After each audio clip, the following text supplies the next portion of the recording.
and sat down with his disciples. The Jewish Passover festival was near. When Jesus looked up and saw a great crowd coming towards him, he said to Philip, "Where shall we buy bread for these people to eat?" He asked this only to test him, for he already had in mind what he was going to do. Philip answered him, "It would take more than half a year's wages to buy enough bread for each one to have a bite." Another of his disciples, Andrew, Simon Peter's brother, spoke up. "Here is a boy with 5 small barley loaves and 2 small fish. But how far will they go among so many?" Jesus said, "Make the people sit down." There was plenty of grass in that place, and they sat down. About 5,000 men were there. Jesus then took the loaves, gave thanks, and distributed to those who were seated as much as they wanted. He did the same with the fish. When they had all had enough to eat, he said to his disciples, "Gather the pieces that are left over, let nothing be wasted." So they gathered them and filled 12 baskets with the pieces of the 5 barley loaves left over by those who had eaten. After the people saw the sign Jesus performed, they began to say, "Surely this is the prophet who is to come into the world." Jesus, knowing that they intended to come and make him king by force, withdrew again to a mountain by himself. When evening came, his disciples went down to the lake, where they got into a boat and set off across the lake for Capernaum. By now it was dark, and Jesus had not yet joined them. A strong wind was blowing, and the waters grew rough. When they had rowed about 3 or 4 miles, they saw Jesus approaching the boat, walking on the water, and they were frightened. But he said to them, "It is I, don't be afraid." Then they were willing to take him into the boat, and immediately the boat reached the shore where they were heading. The next day, the crowd that had stayed on the opposite shore of the lake realized that only one boat had been there, and that Jesus had not entered it with his disciples, but that they had gone away alone. Then some boats from Tiberias landed near the place where the people had eaten the bread after the Lord had given thanks. Once the crowd realized that neither Jesus nor his disciples were there, they got into the boats and went to Capernaum in search of Jesus. When they found him on the other side of the lake, they asked him, "Rabbi, when did you get here?" Jesus answered, "Very truly I tell you, you are looking for me, not because you saw the signs I performed, but because you ate the loaves and had your fill. Do not work for food that spoils, but for food that endures to eternal life, which the Son of Man will give you. For on him God the Father has placed his seal of approval." Then they asked him, "What must we do to do the works God requires?" Jesus answered, "The work of God is this, to believe in the one he has sent." So they asked him, "What sign then will you give that we may see it and believe you? What will you do? Our ancestors ate the manna in the wilderness. As it is written, he gave them bread from heaven to eat." Jesus said to them, "Very truly I tell you, it is not Moses who has given you the bread from heaven, but it is my Father who gives you the true bread from heaven. For the bread of God is the bread that comes down from heaven and gives life to the world." "Sir," they said, "always give us this bread." Then Jesus declared, "I am the bread of life. Whoever comes to me will never go hungry, and whoever believes in me will never be thirsty. But as I told you, you have seen me, and still you do not believe. All those the Father gives me will come to me, and whoever comes to me I will never drive away. For I have come down from heaven, not to do my will, but to do the will of him who sent me. And this is the will of him who sent me, that I shall lose none of all those he has given me, but raise them up at the last day. For my Father's will is that everyone who looks to the Son and believes in him shall have eternal life, and I will raise them up at the last day."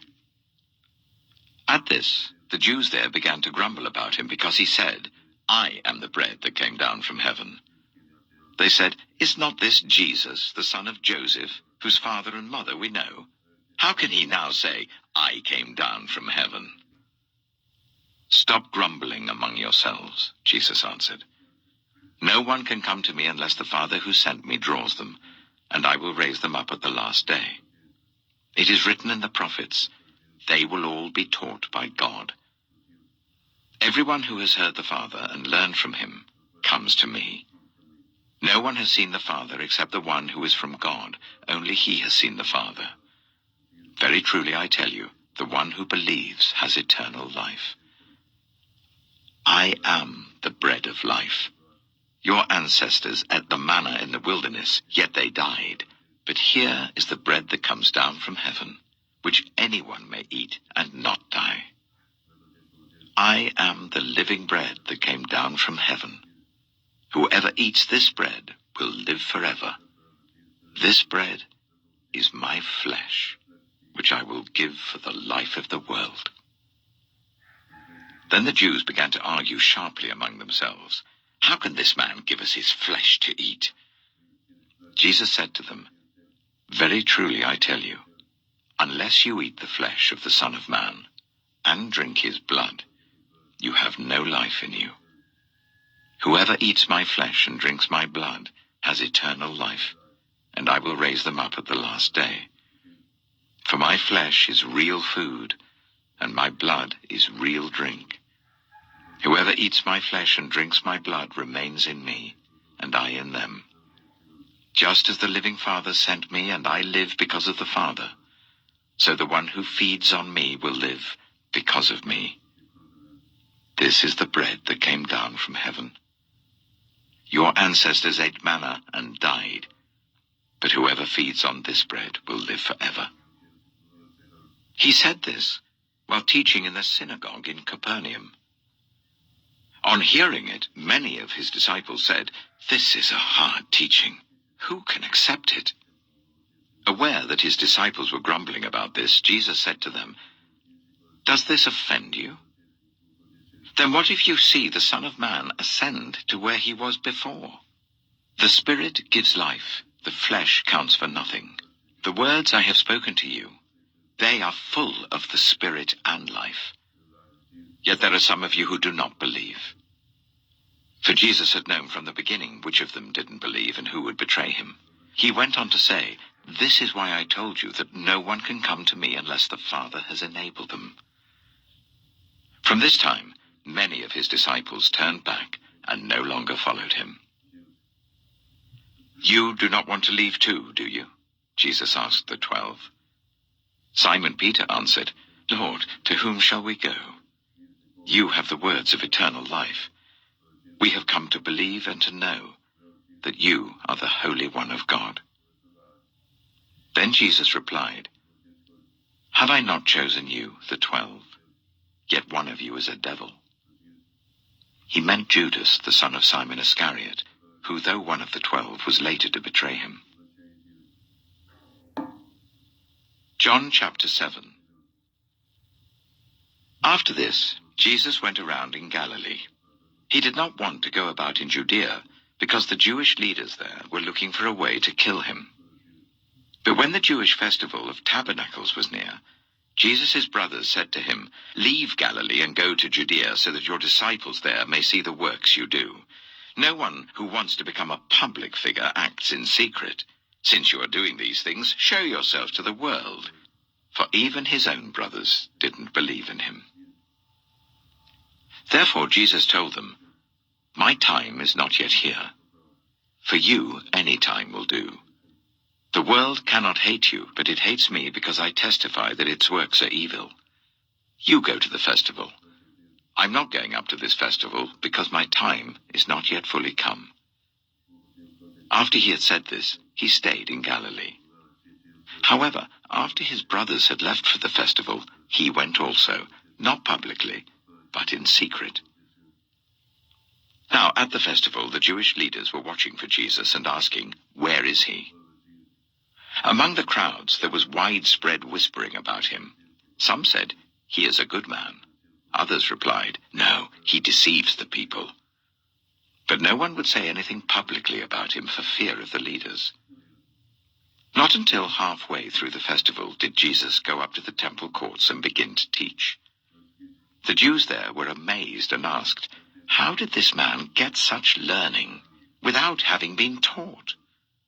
Jesus answered, "My teaching is not my own. It comes from the one who sent me. Anyone who chooses to do the will of God will find out whether my teaching comes from God or whether I speak on my own. Whoever speaks on their own does so to gain personal glory. But he who seeks the glory of the one who sent him is a man of truth.